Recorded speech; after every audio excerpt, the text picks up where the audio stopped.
છે મેરા ગ્રિલ્સ લઈને એક તળાવમાં જ્યાં મગરોની વાત થાય છે.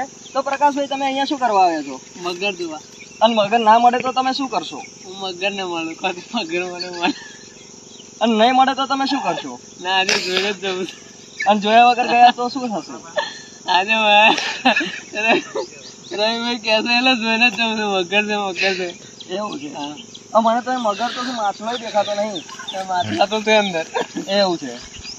તો હવે તમે મગરને પકડીને લઈ જવાના છો કે પછી ખાલી જ? ના, ખાલી જોવો જ છે. તો એને તમે ખભે નાખીને લઈ જવાના હોય તો તળાવમાં ભૂચકો મારો. ના મારે ને ભૂતકો કહી જાય તું મગર.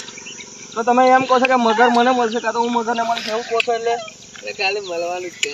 મળવાનું છે, બરાબર છે? બરાબર. તો તમે કઈ એને વાત કરવાના છો ના ના, કે લગન બગન કરવાના ખાલી જોવું જ છે. એવું છે. તો તમે મગરનું લગન બગન તો નથી કરાવવાના ને? ના ના. તો વાંધો નહીં છે. ચાલો મળીએ બીજા વિડીયોમાં. ચલો. Thank you.